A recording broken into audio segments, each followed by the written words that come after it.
प्रभु यीशु मसीह हम सबके साथ बना रहे। प्रभु यीशु मसीह हमारे साथ है और जो भी बातें अभी मैं आप लोगों के साथ कर रही हूँ ना, ये सारी चीज़ें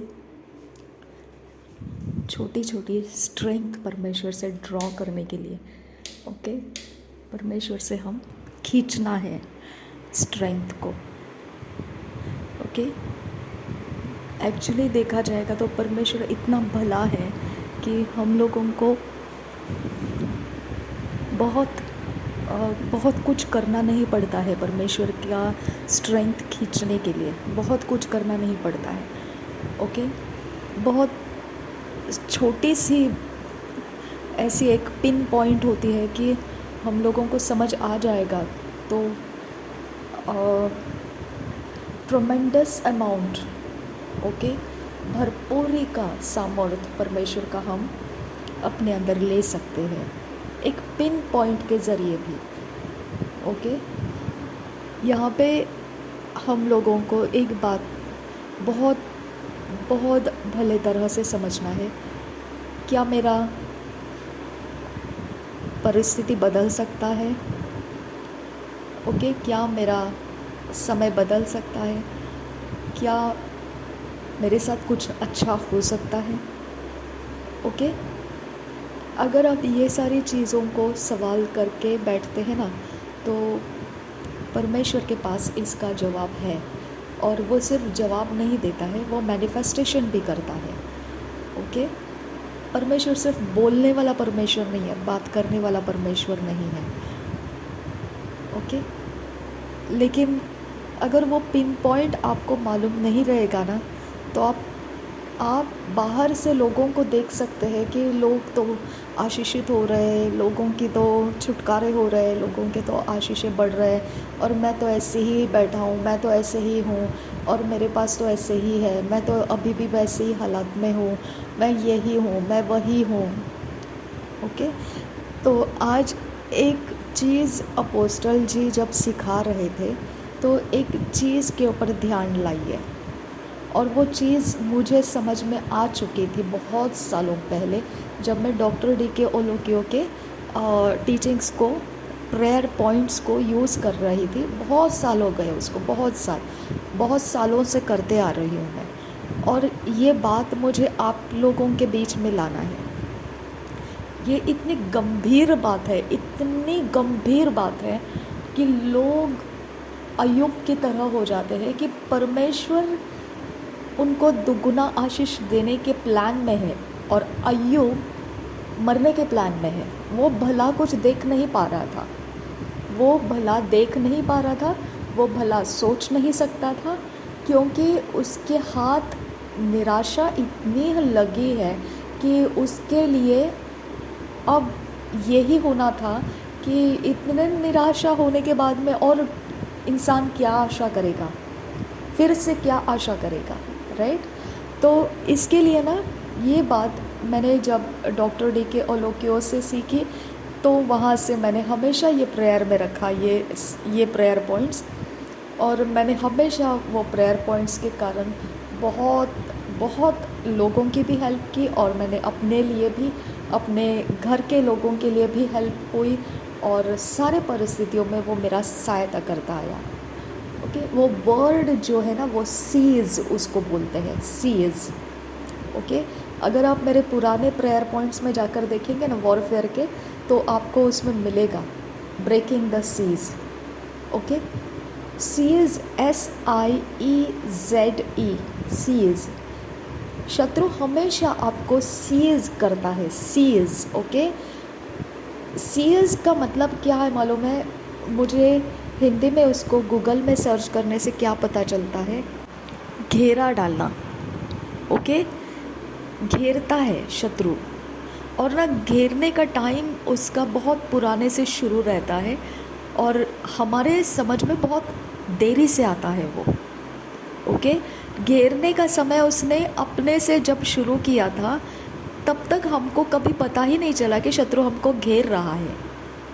वो पूरा घेर करने के बाद में जब हमारी परिस्थिति इतनी निराशा में बदल जाती है कि हमको आशा अब करना अब व्यर्थ लगने लगता है। हमको ऐसे लगता है पुरानी आशाएं मेरी इतनी ख़राब हो चुकी है, अब नए आशा मैं और क्या करूँगा, राइट? ओके, तो इसके लिए हमारे मन के अंदर आशा ये शब्द करना अब व्यर्थ लगता है, पावरलेस लगता है। हालेलुया। हमको लगता है कि परमेश्वर सबके लिए कर सकता है, मेरे लिए नहीं कर सकता है। ओके, परमेश्वर का आत्मा सबके ऊपर उतर कर आ सकता है, मेरे ऊपर नहीं आ सकता है।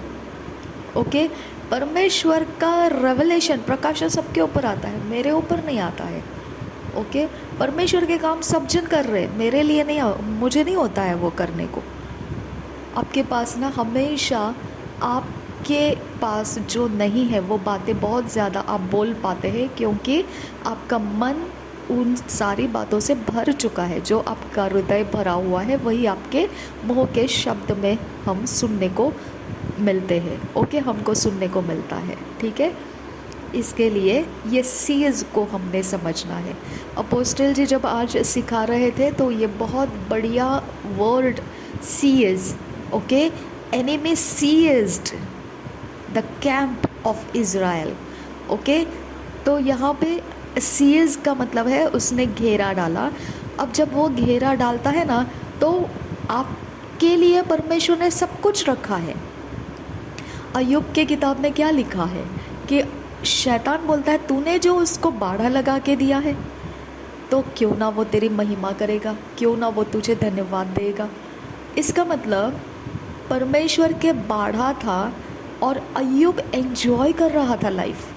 अय्यूब का फेलोशिप इतना अच्छा था परमेश्वर के साथ कि वो पाप करने से डरता था, वो दान धर्म करने में विश्वास करता था, वो अपने आप के लिए और अपने बच्चों के, उनके परिवार के अपराध के लिए वो बलिदानी करता था कि हमने बहुत पार्टी एंजॉय किया है, हमने बहुत मज़ा मस्ती किया है, ऐसा ना हो कि ऐसा कुछ कर दिया हो जो परमेश्वर को पसंद नहीं आएगा, तो उसके खातिर वो बलिदाने चढ़ाता था। आप बलिदान के ऊपर भी ध्यान रखना।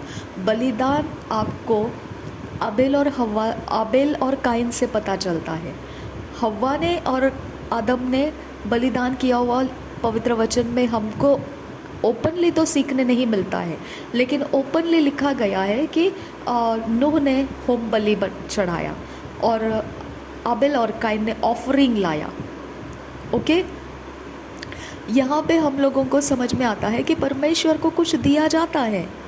शबांता अस ही लरुबाहों से, और नूह के वक्त में समझ में आता है कि परमेश्वर होम बलि से, नूह के बलिदान के वेदी के ऊपर से निकलने वाला बलिदान का सुगंध उसको इतना ज़्यादा पसंद आया कि वो आकर उसको कवनेंट में ले लिया, उसके साथ कवनेंट बनाया उसने, उसके साथ उसने आने वाले समय को तैयार किया, आने वाले पीढ़ियों के लिए उसने उसको, उसके सिर्फ 3 बेटे थे, शेम, हाम, याफेत।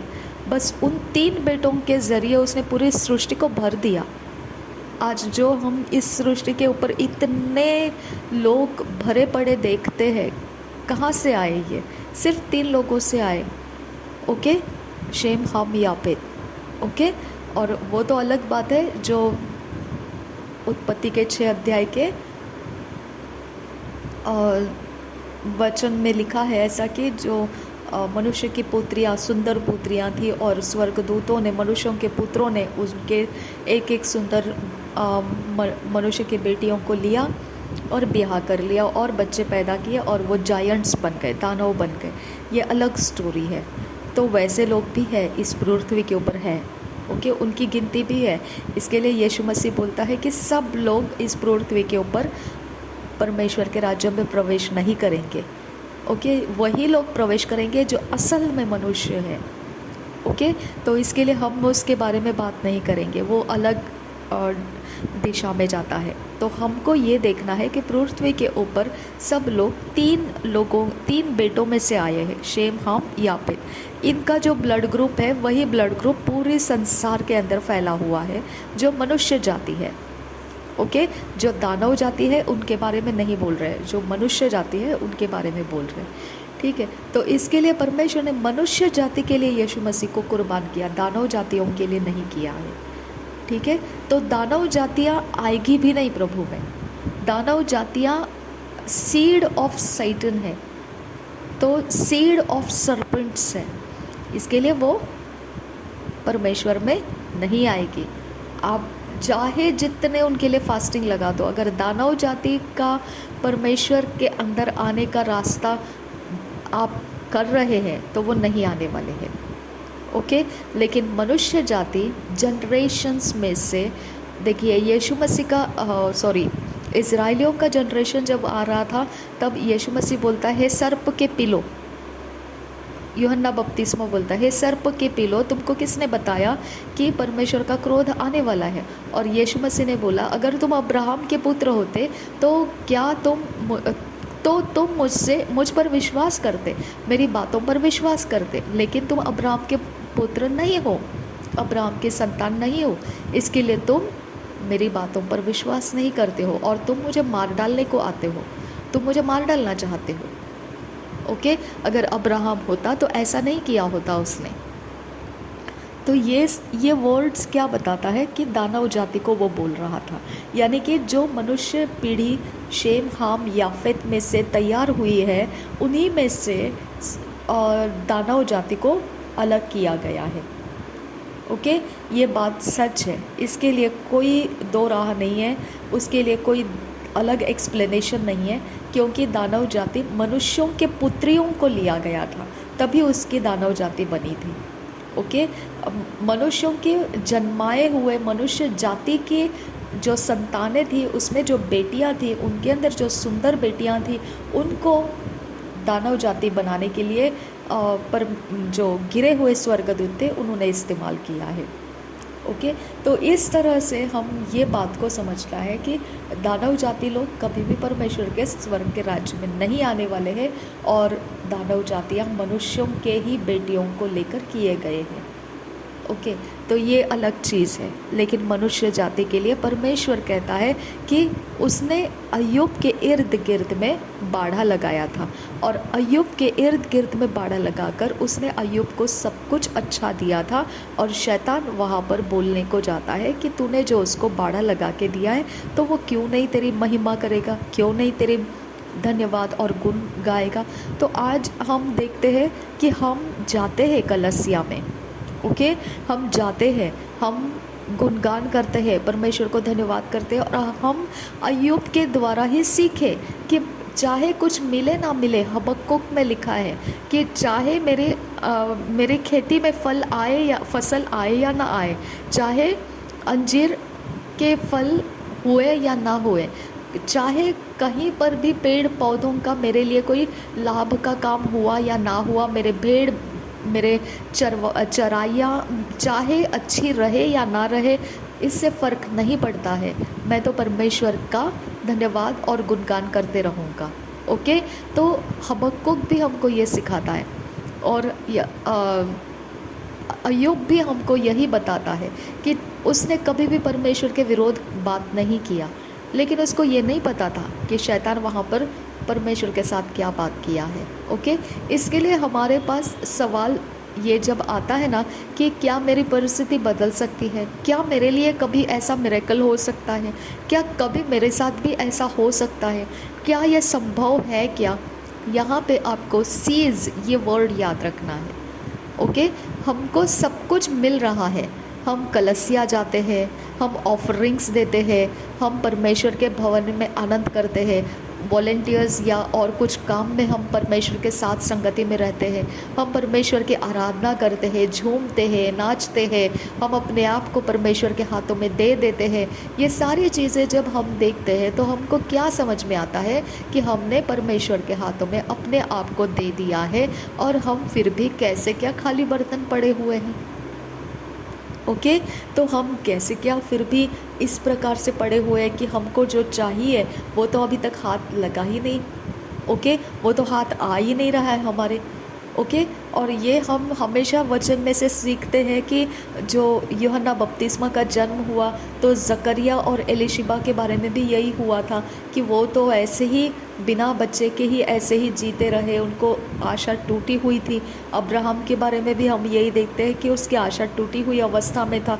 उसने तो डायरेक्टली परमेश्वर को बोला था, जब परमेश्वर ने बोला कि मैं तेरे लिए भाग बनूंगा, तो वो बोलता है मुझे क्या करना है तू मेरे लिए भाग बन के, ओके। क्योंकि जो मेरे लिए ज़रूरी है पृथ्वी के ऊपर कि मेरी इतनी सारी धन दौलत संपत्ति, इतना ऐश्वर्य मैंने जो कमा के रखा है, अगर इसको चलाने के लिए मेरा अपना खुद का बेटा वारिस नहीं है तो फिर क्या फ़ायदा है कि तू मेरा भाग बनने की बात कर रहा है, मुझे क्या लाभ होने वाला है उससे, ओके। तो उसका दुख कहाँ पर था कि मैंने इतने मेहनत से सब कुछ कमा के रखा है, लेकिन इसको चलाने के लिए मेरा खुद का बेटा नहीं रहेगा, ये होगा कोई और पराया जो अब मुझे अभी एडॉप्ट करके लेना पड़ेगा कि वो अपने सारी चीज़ों को संभाल पाए, ओके।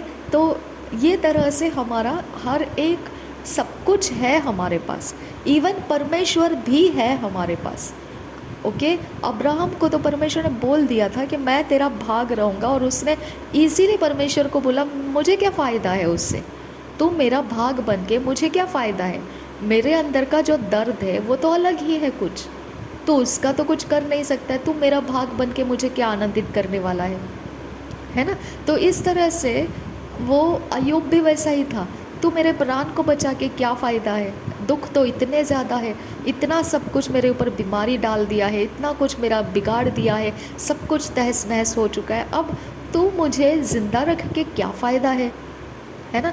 तो इसी तरह से हमारा बात रहता है कि हम कलसिया जाते हैं, सेवा करते हैं, धन संपत्ति शायद से होगी नहीं होगी वो मुझे नहीं पता, लेकिन ये तो है कि हमको परमेश्वर के संगति में होने का अनुभव मिलता है, हम अच्छे भले हैं, जकरिया और एलिशिबा की तरह है, हम बिल्कुल अब्राहम की तरह है, हम परमेश्वर के ऊपर विश्वास करते हैं, ओके। हम नूह के समान है, पाप से डरते हैं और हम बलिदान चढ़ा देते हैं कि परमेश्वर का क्रोध हमारे ऊपर ना आ जाए, ओके। सब कुछ कर तो रहे हैं, लेकिन जो आपका हार्ट डिज़ायर है और उसको देखकर आपको रोना आ जाता है, ओके।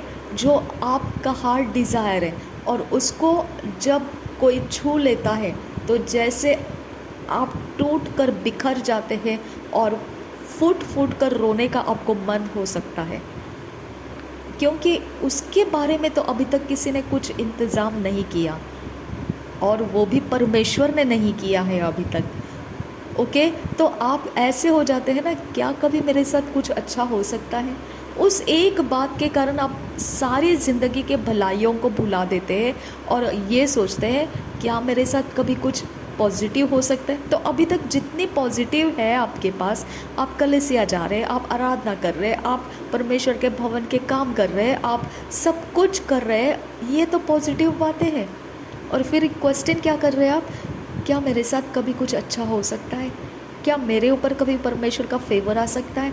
आपका ये नेगेटिव स्टेटमेंट कहाँ पर निकल आता है, उस जगह से जिसकी आस आप लगाए हुए बैठे हैं, लेकिन उसको पूरा करने का, अंजाम देने का, इंतज़ाम करने का कोई हलचल आपके लाइफ में हो नहीं रही है। हालेलुया। उस डैमेज्ड एरिया में से, उस ब्रोकननेस में से, उस टूटा अवस्था में से आपका शब्द नेगेटिव में बोलता है, क्या परमेश्वर मेरे लिए कुछ कर सकता है, ओके। ये एरिया के बारे में आज हम सीखेंगे। इसको सीज किया जाता है, आपको सब कुछ मिल रहा है लेकिन एक स्पेशल कुछ तो नहीं मिल रहा है, सीज कर दिया। उतना एक आपको बाउंड्री में बांध दिया गया कि आपको मिल जाएगा सब कुछ, लेकिन ये चीज़ आपको मिलेगी नहीं, उसको बोलते हैं सीज करना, ओके। और इतना सीज कर देते हैं कि अय्यूब आखिरी में बोला बॉस प्राण रख के क्या करना है तुझे अब, ओके। कम से कम अब वो ही कर दे कि तू मुझे ख़त्म कर, ताकि मेरा ये दर्द मेरे हाथ के ऊपर, मेरे बॉडी के ऊपर जो पेन है, जो मेरे ऊपर क्या फोड़े फुंसियाँ हैं, बीमारियाँ हैं, और जो मेरे से सारे नुकसान हो चुके, लोग मेरे से कतराने लगे हैं, कोई मुझसे बात नहीं करना चाहता है, मुझसे घृणा करता है, दूर भागता है। तो ये सारी चीज़ें अब तो ऐसे है कि तूने मुझे जीवित तो रखने का क्या मतलब है? मैं कुछ फ़ायदे का तो हूँ नहीं पृथ्वी के ऊपर, फिर तूने रखने का मतलब क्या रह जाता है, राइट? तो ऐसा ही हम जब हमारे हार्ट के अंदर पड़ी हुई एक बहुत ख़ास चीज़ पूरी नहीं हो रही है, जब वो समय हम अपने दिमाग में लेते हैं, तब हमको ऐसा ही लगता है तो फिर ये सारी चीज़ें मैं करूँ क्या? जो चाहिए वो तो नहीं दे रहा है, लेकिन ये बाकी सब चीज़ें रख के फ़ायदा क्या है मुझे? ओके, मैं तुझे प्रभु प्रभु कहना तो आनंद मनाता हूँ, सब ठीक है, लेकिन फ़ायदा कुछ नहीं है मुझे उसका। आप लोगों को गवाही कैसे देंगे? आप परमेश्वर के बारे में लोगों को क्या बताएंगे? ओके, क्योंकि आप खुद जानते हैं कि मैं खुद प्रभु प्रभु कर रहा हूँ, लेकिन फ़ायदा मुझे कुछ नहीं मिल रहा है। लेकिन कौन सा फ़ायदा नहीं मिल रहा है? जो पर्टिकुलरली स्पेशली आपके हृदय के अंदर आपके आंखों को दिखता रहता है और आपको दर्द उठता रहता है उसको देख देख कर कि ये एरिया अभी तक डैमेज्ड पड़ी है, इसका कोई इलाज हुआ नहीं है, उसको देखकर आप पूरा सब कुछ ज़ीरो में राउंड अप कर देते हैं। ओके, इक्वल टू ज़ीरो ही कर देते हैं सब। ओके, तो आपका ये दुख आपके सारे भलाइयों को भुलाता रहता है। ओके, आप भलाइयों को भूल जाते हैं और सारा राउंड अप करके इक्वल टू ज़ीरो लगा देते हैं। क्या फ़ायदा है? क्या मेरे साथ कुछ अच्छा होगा? तो अभी तक कितना अच्छा हो गया है, फिर भी आपको ये एक छोटा दर्द को उठने से यही सवाल आता है, सब कुछ ज़ीरो में ही है, ये इतना सब कुछ है लेकिन सब कुछ ज़ीरो में ही है, क्या फ़ायदा है ना? तो यहाँ पे सीज आपके ऊपर पड़ा हुआ रहता है, उस सीज को आपने समझना है। वो सीज हो सकता है परमेश्वर की ओर से लगा रहेगा या हो सकता है शत्रु की ओर से लगा रहेगा। ओके, सीज मतलब आपका प्रोविशन उस एरिया के अंदर नहीं आएगा। ओके, और ये निश्चित किया जाएगा, गार्ड लगाया जाएगा, गार्डियंस लगाए जाएंगे। जैसा आदन के वाटिका के अंदर आदम ने दोबारा प्रवेश नहीं करना चाहिए और उसने जीवन का फल नहीं खाना चाहिए, इसके बारे में परमेश्वर ने करूब को लगाया और जलती हुई तलवार 24 घंटे वहाँ पर घूमती फिरती रहती थी। देखिए कितना कड़ा बंदोबस्त रखा था परमेश्वर ने वाटिका के अंदर। आदम ने प्रवेश नहीं करने के बारे में बंदोबस्त किया था। बाबेल का टावर बनते समय परमेश्वर को खुद उतरकर आना पड़ा और ये बोला था उसने, अगर मैं इनको ऐसे ही छोड़ दूँ तो अब इतनी पावर है इनके पास कि ये जो मन चाहे वो करते रहेंगे। उसको आके स्कैटर करना पड़ा उसको आके कन्फ्यूजन डालना पड़ा, उनके सारे लैंग्वेजेस तोड़ना पड़ा और उनके समझ को तोड़ना पड़ा, और फिर वो एक दूसरे की समझ नहीं समझ पाए और वो बाबेल के टावर से हट गए और परमेश्वर ने उनको स्कैटर कर दिया, पृथ्वी भर भटका दिया। कोई यहाँ गया, कोई वहाँ गया, कोई वहाँ गया, कोई वहाँ गया। ओके, तो परमेश्वर कबूल करता है मनुष्य के बारे में, ओके, कि इनको क्या देना है और क्या नहीं देना है।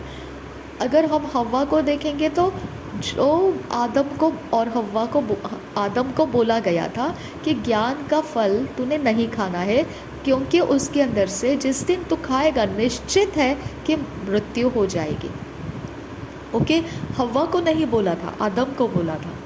अगर हव्वा ने खा भी लिया था फल तो शायद से, मेरी सोच ऐसी है कि शायद से इतना कुछ परमेश्वर का नुकसान नहीं करता, लेकिन उसने आदम को खिलाया वो नुकसान ज़्यादा, वो 100% का नुकसान हो गया, क्योंकि वचन परमेश्वर ने हव्वा को नहीं दिया था, वचन परमेश्वर ने आदम को दिया था। ओके, तो आदम ने नहीं खाना था और हव्वा ने जब बोला कि सर्प ने मुझे भरमाया और मैंने खाया और मैंने आदम को भी खिलाया, तो परमेश्वर ने बोला तूने ये क्या किया। ओके, लेकिन आदम ने जब बोला तूने जो स्त्री दी थी उसने मुझे ये फल खाया, तो उसको उसने कुछ नहीं बोला। लेकिन जब स्त्री ने बोला हाँ सच है कि मैंने ही उसको दिया है फल, तो परमेश्वर ने बोला तूने ये क्या किया, यानी तूने खाया तो खाया ठीक है, लेकिन तूने उसको क्यों दिया।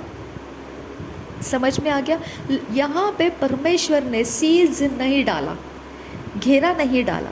अबीमेलेक ने जो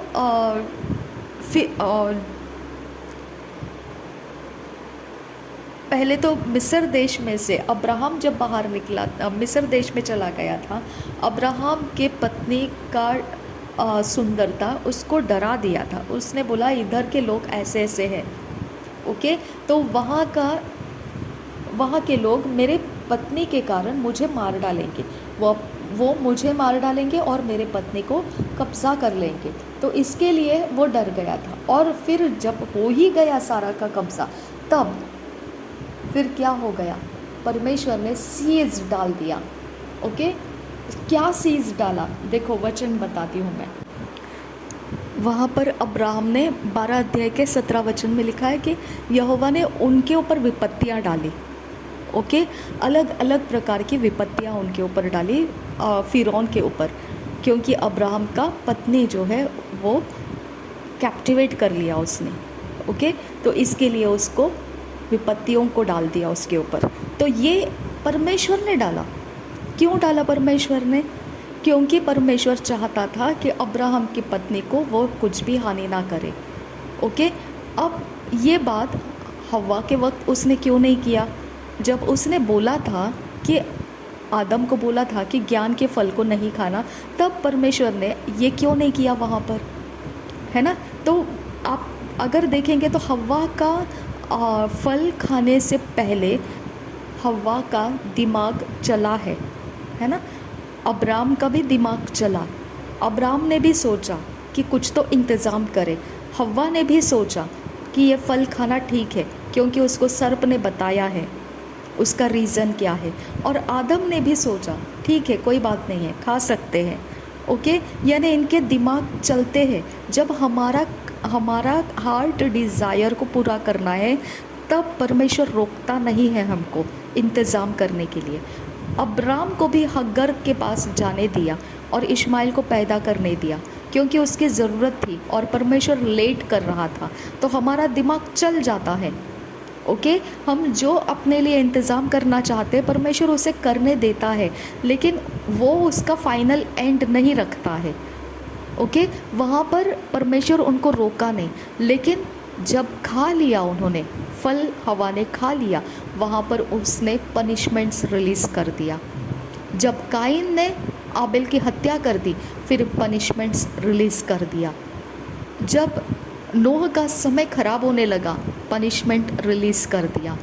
ओके, यहाँ पर अब मिस्र देश में जब अब्राम की पत्नी सारा को कैप्टिवेट किया फ़िरौन ने, पनिशमेंट रिलीज़ कर दिया।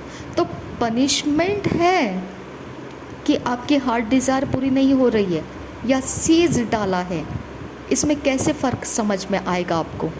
ओके, परमेश्वर का आज्ञा तोड़ा है तो आप परमेश्वर को माफ़ी मांग सकते हैं।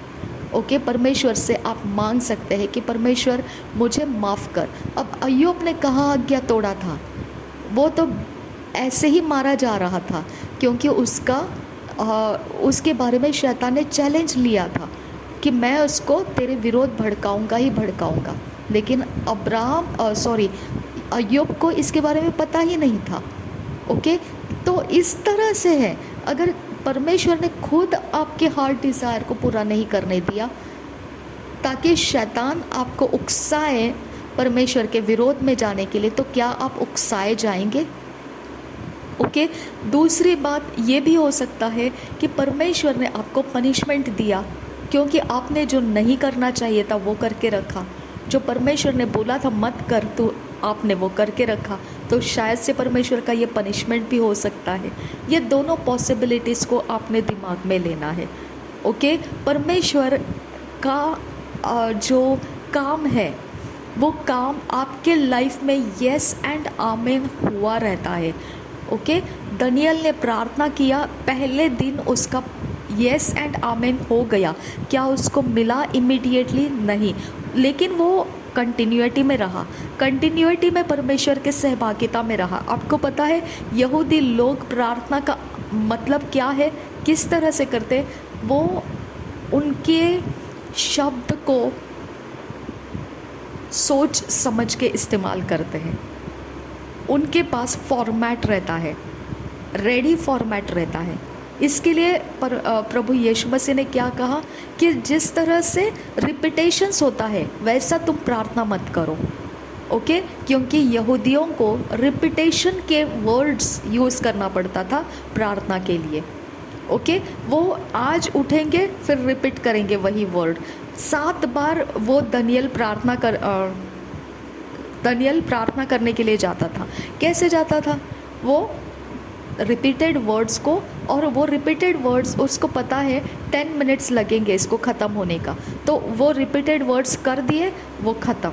उनका तरीका है, वो पैटर्न है, वो पैटर्न को 7 टाइम्स वो रिपीट करता था दिन में।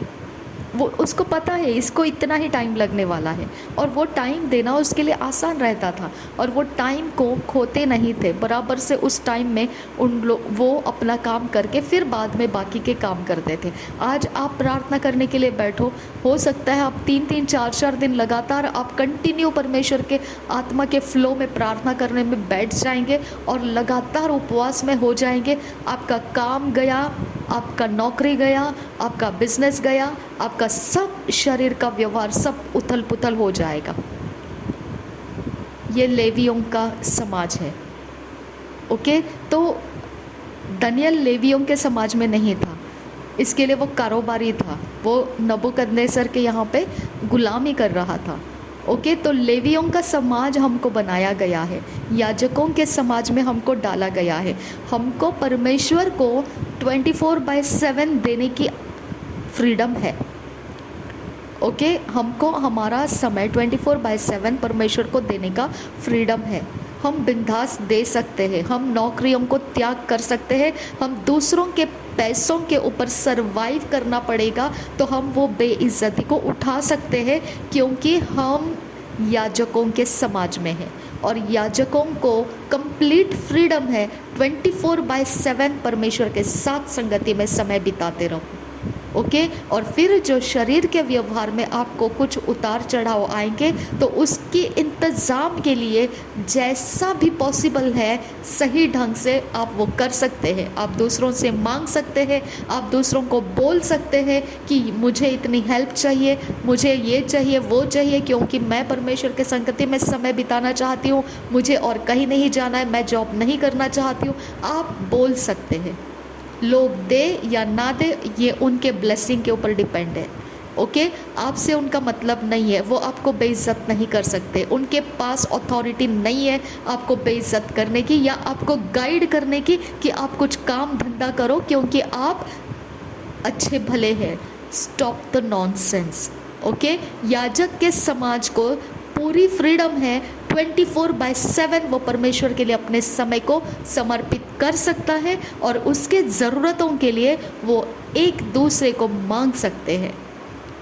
हालेलुया! मुझे प्राउड फील होता है जो 24/7 परमेश्वर के लिए अपना समय दे चुके हैं और अपने शरीर के व्यवहार में जो कमी घटी को वो मुश्किल हालातों से जाते हैं और फिर भी परमेश्वर को 24/7 रहने के लिए तैयारी दिखाते हैं। आई सल्यूट देम, मैं सल्यूट करती हूँ उनको, ओके? मेरा परमेश्वर है वो और मैं उसके याजक के समाज में गिनती की गई हूँ, ओके? इस वर्ल्ड के अंदर किसी के पास उतनी ताकत नहीं है मुझे बोलने के लिए कि मैं काम धंधा करूँ या मेरे पैसे मैं कमाऊँ, ओके? किसी के पास इतनी हिम्मत नहीं है, क्योंकि परमेश्वर ने मुझे लेवियों के समाज में रखा है, मुझे याजक के समाज में रखा है। 24/7 मेरे फ्री विल में से मैंने खुद के मर्ज़ी से चुनाव किया है कि मैं परमेश्वर के संगति में रहूँगी, क्योंकि वो मेरा हक है, मेरे जन्म सिद्ध हक है, नया जन्म का मेरा अधिकार है वो। हालेलुया! उस अधिकार के बारे में कौन समझेगा, है ना? तो इस तरह से परमेश्वर का हर चीज़ को हम देखेंगे तो हम बोलते ये वो ना ऐसा 7 बार प्रार्थना करता था, हम क्या इतने बिजी है क्या? नहीं, उनका पैटर्न था, ओके, उनके पास पैटर्न रहता था, उनके पास फॉर्मेट रहता था। वो एक वर्ड भी एक्स्ट्रा नहीं बोल सकते थे और एक वर्ड भी कम करके नहीं बोल सकते थे। उनको कंप्लीट स्ट्रक्चर में पूरा करके देना पड़ता था और फिर निकल जाना है। और ये क्या करता था, स्पिरिचुअल रियाम को एक्टिवेट करता था। ये नूह का बलिदान स्पिरिचुअल रियाम को स्टर कर दिया। ओके, आबेल का और काइन का ऑफरिंग लेकर आना, परमेश्वर का उपस्थिति उधर आ गया। ओके, परमेश्वर का प्रेजेंस आ गया। उसमें से किसको चुनाव करने का, परमेश्वर का दिमाग ने चुनाव किया।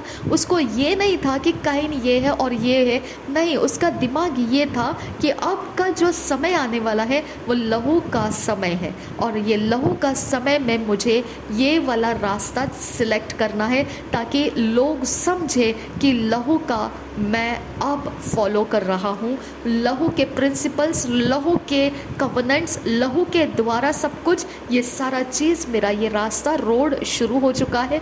ये मैपिंग परमेश्वर ने आबेल का सैक्रिफाइस एक्सेप्ट करके दिखाया। ओके, और काइन का मन दुख करना, हम अपने दिमाग से बहुत स्टोरी बना सकते हैं। ओके, कि इस कारण से हुआ, नहीं, काइन का दिमाग का दुख अलग था। ओके, उसने आबेल का हत्या करना ये उसका माइंड के अंदर का कारण नहीं था।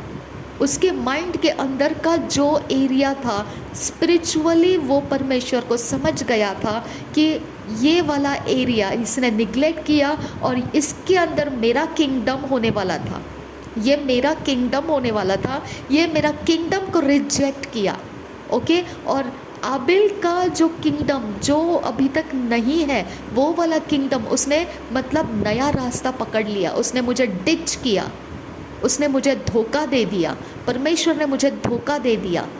समझ में आ गया? तो उसका गुस्सा परमेश्वर के ऊपर था कि परमेश्वर ने मुझे धोखा दे दिया, परमेश्वर ने मुझे डिच किया।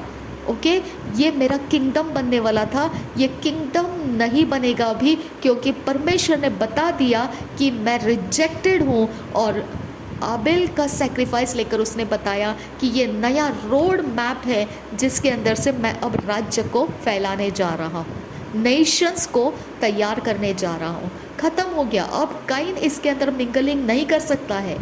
ओके, काइन शिफ्टिंग नहीं कर सकता है कि ठीक है अब मैं ये छोड़ देता हूँ और इस तरफ आता हूँ, ऐसा नहीं कर सकता था। उसका कैटेगरी में वो किंगडम था, उसका वो राज्य था उसका। ओके, हमको क्या बोला परमेश्वर ने? हमको यीशु मसीह को किंग ऑफ किंग्स बोला। तो वो किंग्स कौन है, वो बादशाह कौन है? वो हम लोग हैं। हालेलुया। तो हम अपने अपने जगह में किंग्स हैं। ओके, हम अपने लाइफ के अंदर प्रभुता करने वाले, प्रभुता कौन करता है? जो किंग है वो प्रभुता करता है। हम अपने ऊपर अपने राज्य को फैलाते हैं, अपने अंदर परमेश्वर के राज्य को हम लेकर चलते हैं। हमारा प्रिंसिपल, हमारा डिसिप्लिन, हमारा सिस्टम, सब कुछ परमेश्वर की तरफ से हमारे अंदर आता है और हम उसको इस पृथ्वी के ऊपर एस्टैब्लिश करते हैं। गवर्नमेंट सेक्टर्स में एस्टैब्लिश करते हैं, नहीं तो फिर एजुकेशनल सेक्टर्स में हम एस्टैब्लिश करते हैं, नहीं तो हम कोई भी पृथ्वी के अंदर जो भी कामकाज है उसके अंदर हम परमेश्वर के डिसिप्लिन्स को लेकर आते हैं।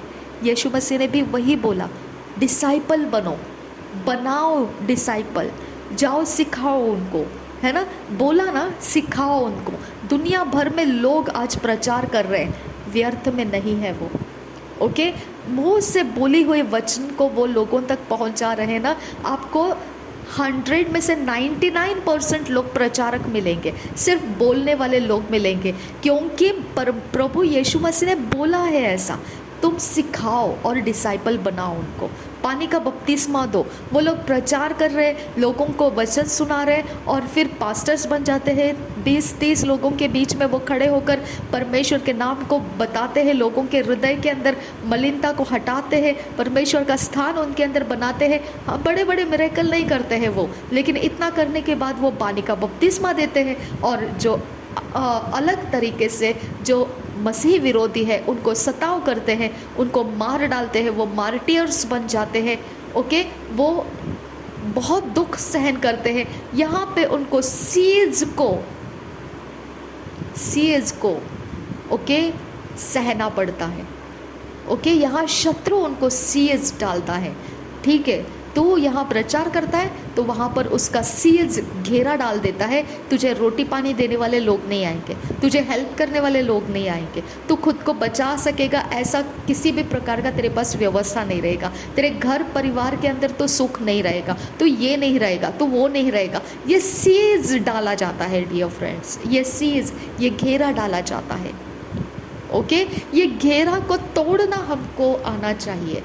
ये घेरा का वजह से भी आपका अच्छा चीज़ जो आपको चाहिए वो चीज़ आप डिज़ायर तो कर रहे। अभी कितने सारे ऐसे लोग मैं आपको बताती हूँ 24/7 परमेश्वर के लिए डेडिकेटेड अपने लाइफ को दिए हैं और सिर्फ ब्ला ब्ला ब्ला ब्ला ब्ला ब्ला करते हैं, परमेश्वर के वचन को लाते हैं और वो बोलते हैं और बस प्रचार ख़त्म, फिर उठेंगे, फिर प्रचार करेंगे, फिर प्रचार ख़त्म, फिर ऐसे करते करते करते करते जा रहे। लेकिन उनका रिवॉर्ड भी 100% परमेश्वर के पास है, 100% है। क्यों पता है? क्योंकि प्रभु यीशु चाहता है कि तुम ये काम करो।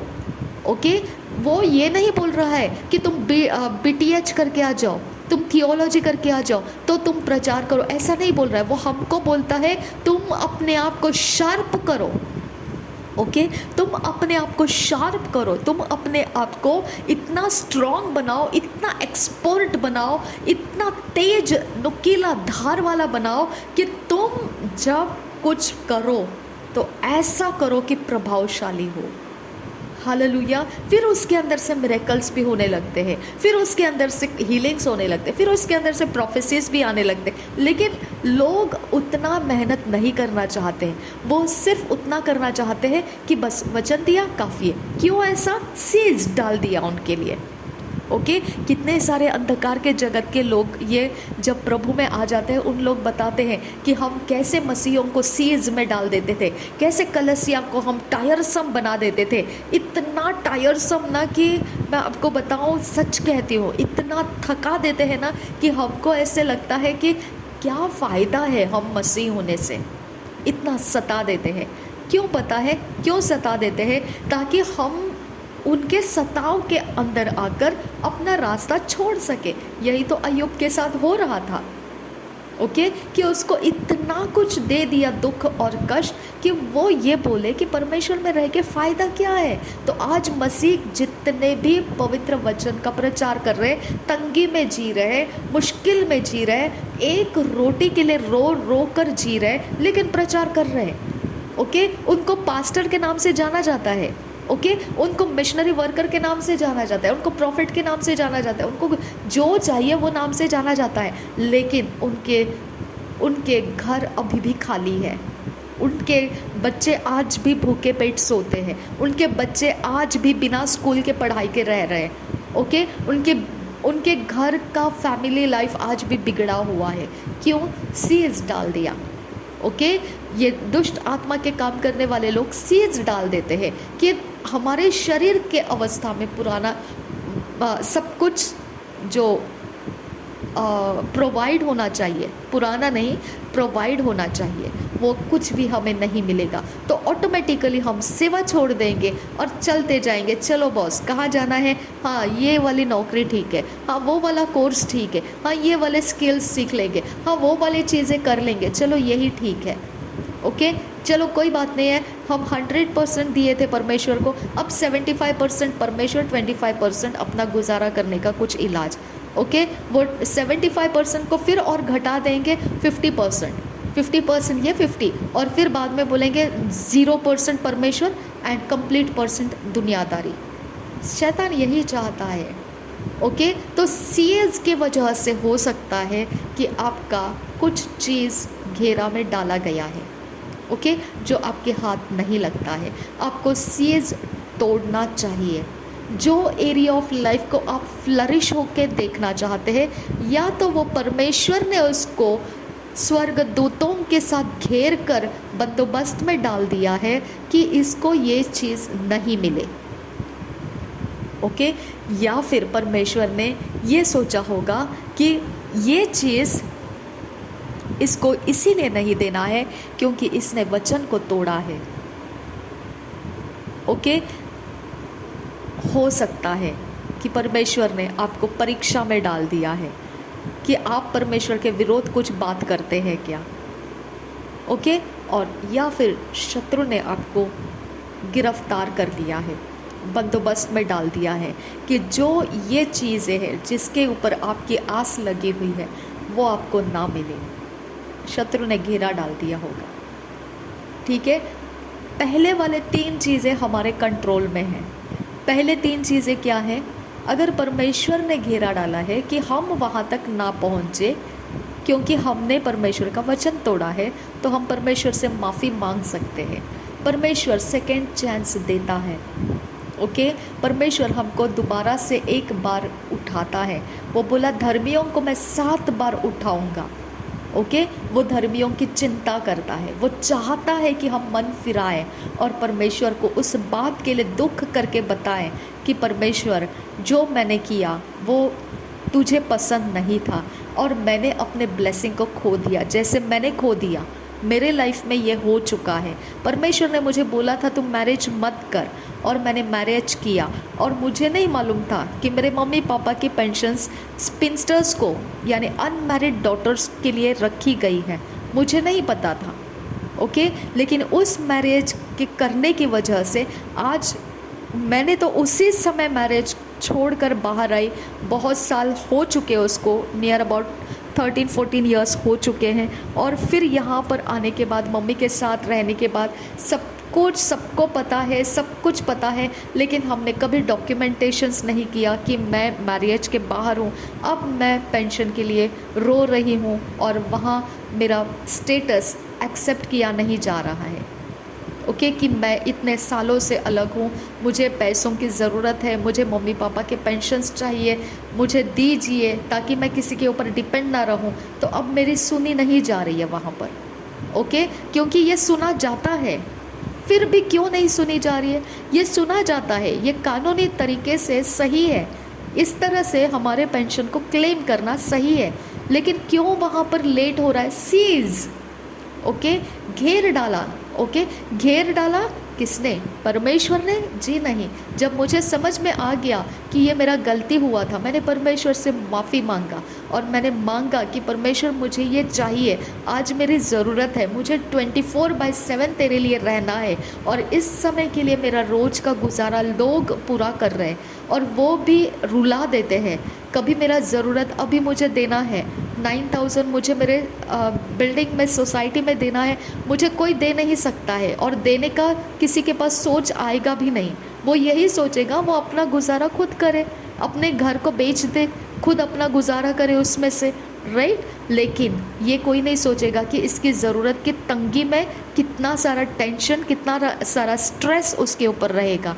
तो 1000 और 10,000 कितने चाहिए उतना लोग अपने ज़िंदगी को ऐशो आराम में या फिर और कहीं कुछ भी करने के लिए बिताएंगे, लेकिन आपको नहीं देंगे। ये सीज है, ये घेरा है। उनके अंडरस्टैंडिंग में ये बातें आना कि आपको देना लायक नहीं है आप, ये बात उनके अंदर आना और आपको हेल्प नहीं करना, ये घेरा है, ये परमेश्वर की ओर से नहीं है। जब परमेश्वर के लिए आपने 24 घंटे दे दिया है और परमेश्वर आपको नहीं देगा, ऐसे कैसे हो सकता है? ओके, लेकिन ये सीज है। मेरे जो लव्ड वंस हैं, ओके, जिनको मैं प्रियजन बोलती हूँ, उनके बारे में मैं बताती हूँ, उनको जो चाहिए वो मिलना मुश्किल हो जाता है और वो लिटरली मुझे बोलते हैं कि सब कुछ है यार, लेकिन ये वाली चीज़ पता नहीं क्या प्रॉब्लम है मेरे बारे में। ओके, ये सीज है, ये घेरा है, क्योंकि वो माफ़ी में चल रहे हैं। ये परमेश्वर के संतान है, परमेश्वर को अपना लाइफ दिए हैं। वो बार बार परमेश्वर से पूछते हैं, लॉर्ड मेरे से कुछ है ऐसा बात जिसके कारण तू मुझे नहीं देना चाहता है, तो मुझे सुधार और मुझे दे, राइट। लेकिन फिर भी उनको नहीं मिल रहा है। ये सीज है माय डियर फ्रेंड, ये घेरा है। शत्रु ने आपको घेरा डाला है कि आपको निराश करे, वो आपके हाथ ना लगे। ओके, आपको सरवाइव करने के लिए जितना लगता है, अगर उसमें अगर कोई बोलेगा अरे 10 रुपया तो ज़्यादा यूज़ किया आपने, अच्छा तो आप 1000 रुपया बाहर दूसरी जगह खर्च करके आते, तब आपको सोच नहीं आता है ये? कि ये वाला वो तो ऐसा है बाबा, हमारा है, ये वो है, इसके लिए हमने खर्च करना है। तो हम लोग कौन है?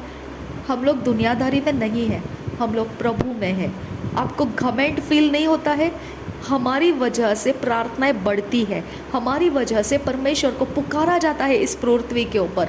हम 24 घंटे परमेश्वर का मनन करने से परमेश्वर का प्रेजेंस पृथ्वी के ऊपर खींचा जाता है।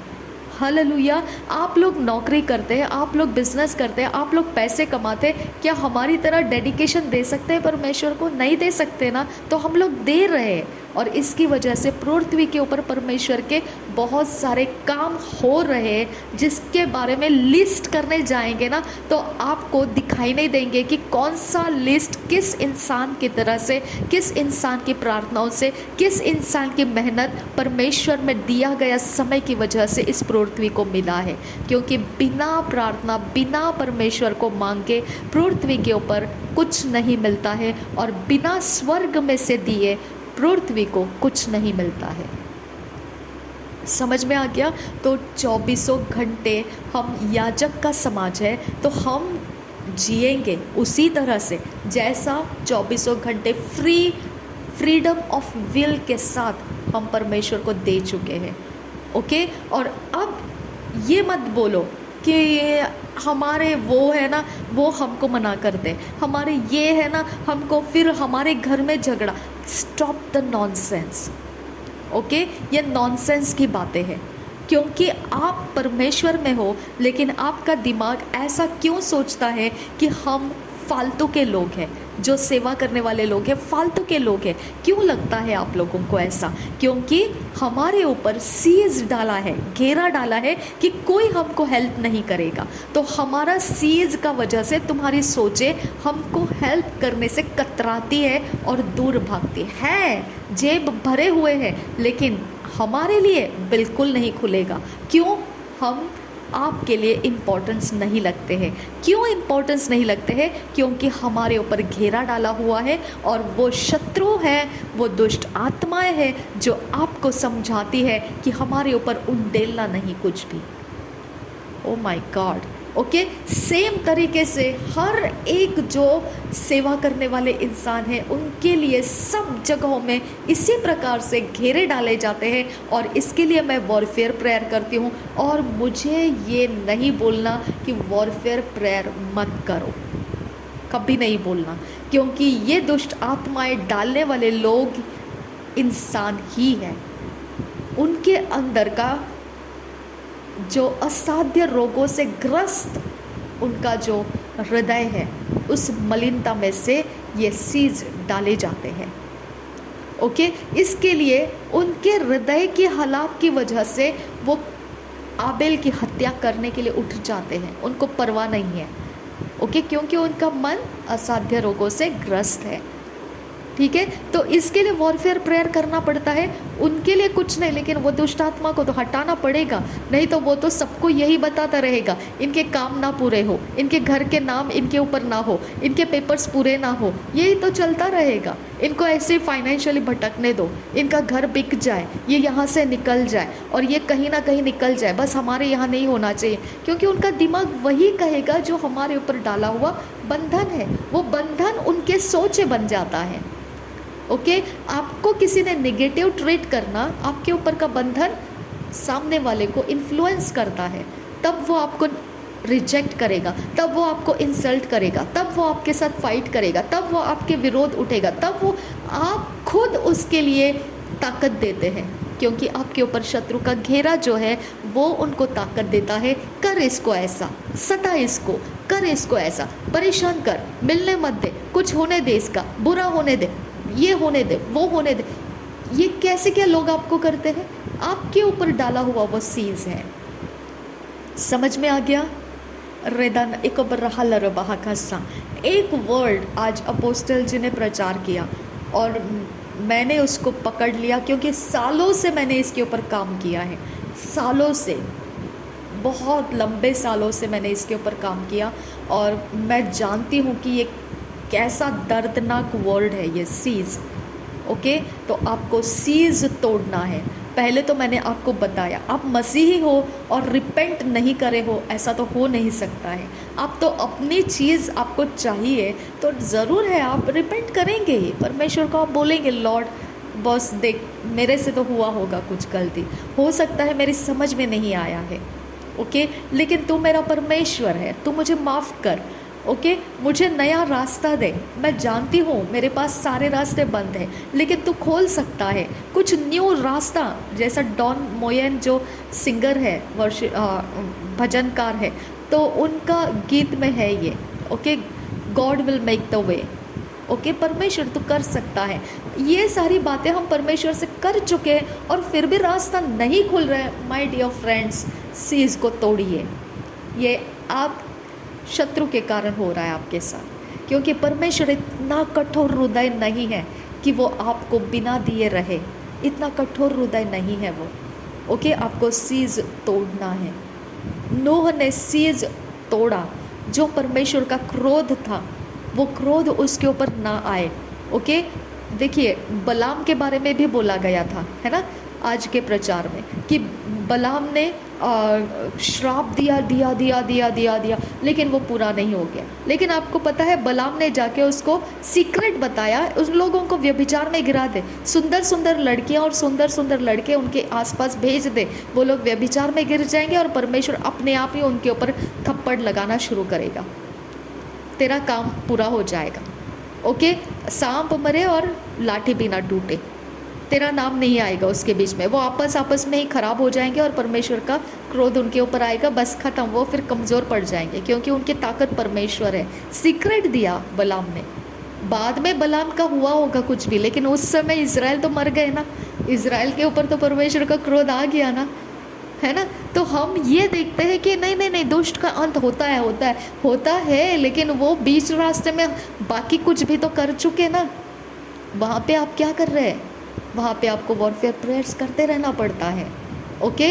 आप चाहे बोलेंगे बलाम बलाम बलाम बिलीवर है बाबा वो, ओके, बलाम वेरी ग्रेट पर्सन, प्रॉफिट है वो, ओके, और बस एकदम टकाटक, उसके लिए कुछ बोलना नहीं, वो प्रभु का दास है, ओके, नहीं नहीं हम तो बस उसके सामने है, बस हम लोग हाथ जोड़ के खड़े हो जाते, हम कुछ नहीं। अच्छा, तो वो ये अगर बोल रहा है कि इज़राइल को तू अगर कुछ करना है तो एक सीक्रेट तेरे को बता देता हूँ, परमेश्वर उनके ऊपर इस तरह से मारना शुरू करेगा, तुम लोग ये काम करो उसके लाइफ में, देखो परमेश्वर कैसा मारना शुरू करेगा उसको, हालेलुया। और परमेश्वर की ताकत ख़त्म हो जाएगी उनके अंदर। ताकत ख़त्म करने के लिए वो सीक्रेट दिया। मसीही लोगों के ताकत ख़त्म करने के लिए गद्दार मसीही कितने सारे हैं, यहूदा इस्करियोती कितने सारे हैं मसीहों के झुंड में जो गद्दार है, ओके, अपने ही मसीही भाई बहनों के विरोध में शत्रु को जाके बोलते ऐसा कर, हो जाएगा ठीक, ओके, हो जाएगा, एकदम टकाटक लेवल हो जाएगा ओके, उसकी ताकत ख़त्म हो जाएगी, वो कुछ नहीं कर पाएगी। कितने गद्दार मसीही है ऐसे, ओके। तो इसके लिए हमको वॉरफेयर प्रेयर करना पड़ता है, ठीक है। अगर आप वॉरफेयर प्रेयर नहीं करना चाहते तो अधिकार क्यों लेके रखे हैं परमेश्वर से, पावर क्यों लेकर रखे हैं परमेश्वर, और अथॉरिटी क्यों लेकर रखे हैं परमेश्वर से, हालेलुया। आपको खुल जाना है, आपको इस बात को समझ में आना चाहिए कि हमको सरवाइव भी करना है और हमको सर्व भी करना है, ओके। अंधकार के संतानें बहुत तेज है ज्योति के संतानों से, ये स्पिरिट के बारे में बोला, उनको स्पिरिट खोलना आता है, ओके, लेकिन हमको स्पिरिट खोलना नहीं आता है। उनको स्पिरिट वर्ल्ड के अंदर से एक्सेस करना आता है, लेकिन हमको स्पिरिट वर्ल्ड के अंदर से एक्सेस करना नहीं आता है। ये कमी घटी है हमारे पास, ओके। और प्रभु यीशु मसीह खुद भी बोलता है कि अगर रोमी पकड़ने के लिए आए हैं उसको, तो वो बोलता है तो तुम लोग क्या समझते हो, अगर मैं परमेश्वर से मांगो 12 लेजियन स्वर्गदूत, क्या वो मुझे देगा नहीं। उसने 12 लेजियन सोल्डियर्स नहीं मांगे, मनुष्य नहीं मांगे, उसने बोला मैं लेजियंस ऑफ एंजल्स मांगूँ, तो क्या वो उससे भी ज़्यादा नहीं देगा मुझे।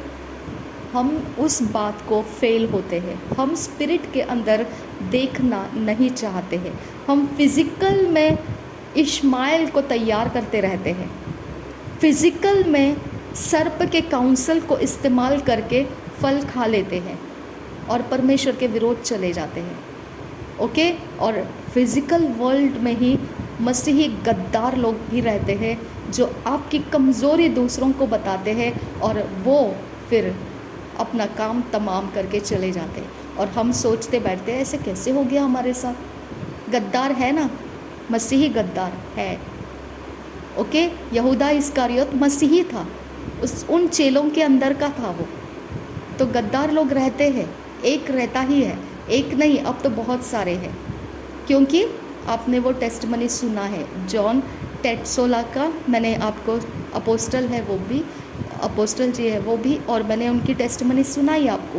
बेस्ट एग्जाम्पल ब्रदर जॉन रेमिरेज के बारे में भी मैंने आपको टेस्टमनी सुनाई है ना। ये लोग क्या बताते हैं, ये पुराना खमीर जो है, पुराने जादू टोना के ट्रिक जो है, ये मसीह में आने के बाद छोड़ना नहीं चाहते हैं। ओके, और परमेश्वर उनको पनिश नहीं करता है, लेकिन प्रकाशन नहीं देता है, उनको पनिश नहीं करता है क्योंकि वो पावर है और सारे पावर परमेश्वर के हैं, लेकिन परमेश्वर का प्रकाशन उनको नहीं मिलता है। ये उनको समझ में नहीं आता है और इसके लिए वो मूर्ख है। जब वो ऐसा करते हैं, उनको परमेश्वर के ऊपर भरोसा करना है, और वो लिमिटेड पावर है जो वो करते हैं ना, वो सब लिमिटेड पावर है। उसके पावर थोड़े समय के लिए रहता है, इटर्नल के लिए नहीं है, लंबे समय तक नहीं है, जनरेशन टू जनरेशन नहीं है। ओके, तो उन पावर के ऊपर जो टूटी फूटी पावर है उसके ऊपर उनका ज़्यादा विश्वास है, उसको त्याग देना पड़ता है। जब वो त्याग देंगे तभी वो पवित्र आत्मा से भरेंगे, और जो पवित्र आत्मा से भरा हुआ है उसके अंदर परमेश्वर का प्रेम रहता है, उसका हृदय परमेश्वर के प्रेम से भरा हुआ रहता है। जिसके अंदर परमेश्वर का प्रेम भरा है वो पवित्र आत्मा से भरा रहता है, और उसके ऊपर परमेश्वर वचन के प्रकाशन देता है। ओके, और तब वचन के प्रकाशन से जीवन आ जाता है, रास्ते बदल जाते हैं। तब हम बोल्डली बोल सकते हैं कि हमारा जीवन बदल सकता है, हमारा समय बदल सकता है, हमारे आने वाले समय बदल सकते हैं। क्यों? क्योंकि हमने अंधकार को त्याग दिया है और हम परमेश्वर के ऊपर डिपेंड है। और जहाँ तक हम स्ट्रगल कर रहे हैं, संघर्ष कर रहे हैं, वो हमारे ऊपर लगे हुए दाग हैं, वो हमारे ऊपर लगे हुए बंधन हैं, वो हमारे ऊपर डाले गए सीड्स हैं, जिसके कारण हमारे सामने वालों को वो दुष्ट आत्माएं बोलती है कि इसके साथ मैरिज नहीं करना। ओके, वो दुष्ट आत्माएं उन लोगों को बोलती है अगर इसके घर जाना है ना, इनको 1 रुपया भी देना नहीं, बस जाके आ जाना। ओके, यही दुष्ट आत्माएं उनको बोलती है नहीं नहीं, इनको साथ नहीं देना, इनसे दूर हो जाना। और मसीही लोग क्या समझते हैं, हाँ मुझे ना ऐसा ही लगा, मैंने नहीं दिया बाबा उसको कुछ भी, हम तो दूर भागते हैं उससे, अरे उसको कुछ मिलेगा नहीं तो वो साथ में भी नहीं रहती है, बस ऐसा आपके बारे में स्टोरीज हो जाएगा। ओके, लेकिन ये किसने बोला आपको? ये दुष्ट आत्मा जो बंधन मुझ पर डाले हुए हैं, उस बंधन में से दुष्ट आत्माएं आपको गाइड कर रहे हैं और आप उस गाइड को ले रहे हैं और बड़ी ताकत के साथ आप बोलते हैं नहीं नहीं हमारे पास कुछ नहीं है, जबकि 10,000 आप खोल के वहाँ कुछ कहीं उंडेल के आए हैं, और फिर भी आप हमारे सामने जब बोलोगे तो कैसे बोल, नहीं नहीं नहीं हमारे पास कुछ भी नहीं है। अच्छा, कुछ भी नहीं था, फिर ये कहाँ से आ गया?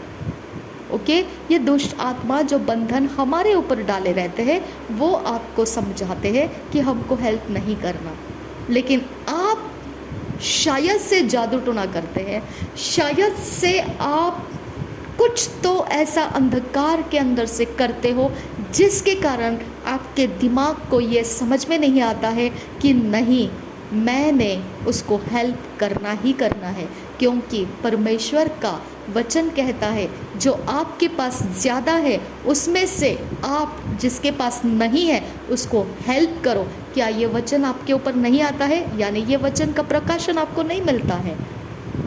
हालेलुया, आपको ये प्रकाशन नहीं मिलता है, इसका मतलब आप जादू टोना करते हैं। ओके, इसका मतलब आप अंधकार के जगत में कुछ रिचुअल करके आते हैं, उन्हीं लोगों को ये वचन नहीं मिलता है। बाकी सबको सब कुछ ठीक ठाक से समझ में आएगा, लेकिन आपको नहीं आया। क्यों?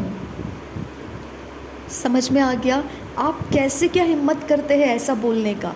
ओके, मुझे इस बारे में मेरी आत्मिक बेटी, अब वैसा नहीं बोलना चाहिए, मुझे उसके बारे में ये बहुत पसंद है कि वो लोग मैं जब भी बोलती हूँ ऐसा कि मुझे चाहिए, अगर उनके अकाउंट में 0.1 रुपये भी होगा ना, 0.1 यानी 0.1 पैसा इतना भी रहेगा ना, तो वो लोग बोलते अगर ये भी निकाल के मैं दे सकती थी ना तो मैं दे देती, लेकिन जितना आप चाहते हो शायद से आज इस समय वो नहीं है, but I will try it. Okay, थोड़ा थोड़ा करके वी विल डू इट। ये मेरे लिए प्राउड करने वाली बातें हैं, लेकिन मेरे ऊपर का जो फाइनेंस का डिस्ट्रक्शन करने वाला स्पिरिट मेरे ऊपर लगा हुआ है, वो स्पिरिट के कारण उनके फाइनेंस ट्रबल में आ गए। ओके, उनके हाथ में पैसा रहता नहीं है, वो गवर्नमेंट जॉब करते हैं लेकिन उनके पैसे ऐसे चले गए हैं, कभी उनके मम्मी के लिए, कभी उनके सिस्टर के लिए, कभी उनके किसी चीज़ के लिए ऐसे निकल जाते हैं, कुछ भी नहीं तो उनका घर का रेंट डबल टिबल हो जाता है, फालतू का डबल टिबल हो जाता है।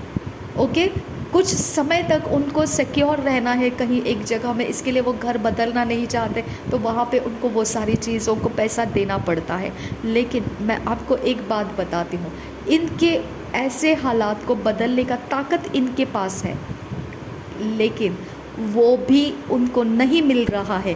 क्यों नहीं मिल रहा है? डेफिनेट 100% श्योर है, परमेश्वर का प्रकाशन उनके ऊपर नहीं आ रहा है।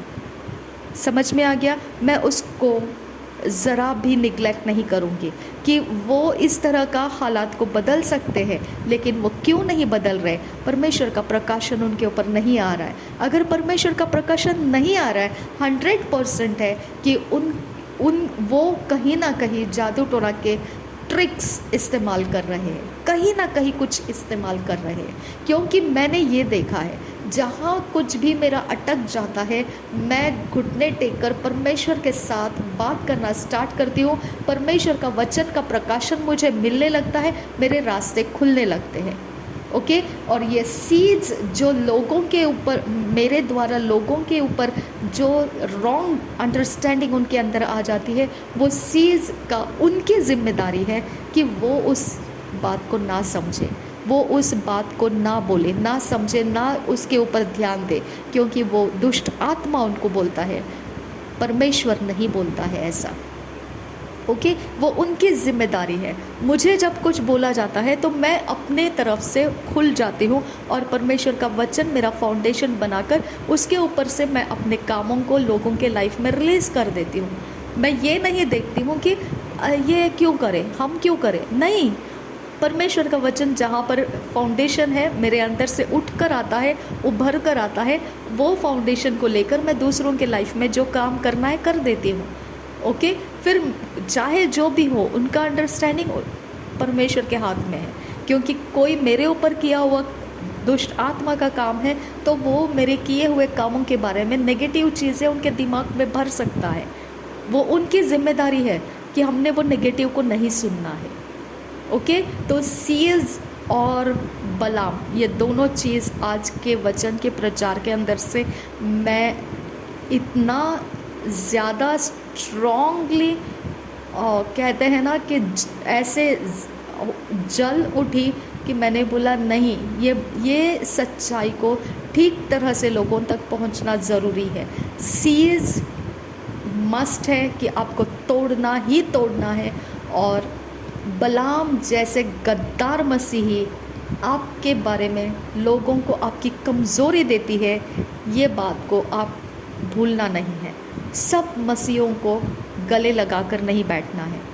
आपको समझ में आना चाहिए कि गद्दार मसीही मौजूद है और हमको वॉरफेयर प्रेयर्स के द्वारा उनसे भी बचना है और कमज़ोरियों के बीच में अपने अंदर परमेश्वर का सामर्थ्य बढ़ाते रहना है, वचन का फाउंडेशन लेना है और परमेश्वर के काम करते रहना है और प्राउड फील करना है। अगर 24/7 आप परमेश्वर के लिए ज़िंदगी दे चुके हैं, प्राउड घमंड फील करो। दुनिया के अंदर ये वाले इंसान की वजह से दुनिया सुरक्षित है।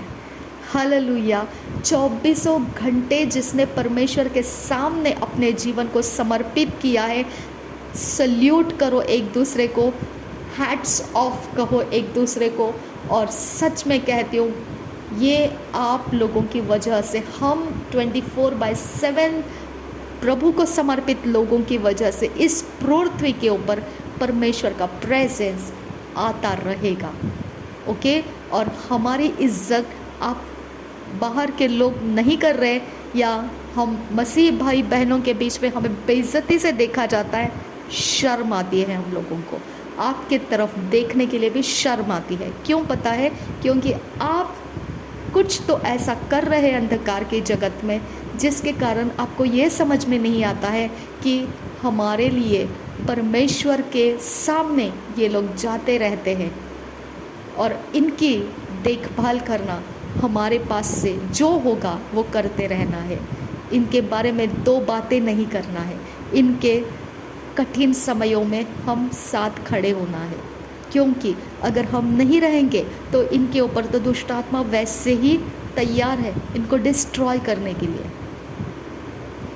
कहाँ जाती है आप लोगों की समझ? घास चरने के लिए, है ना?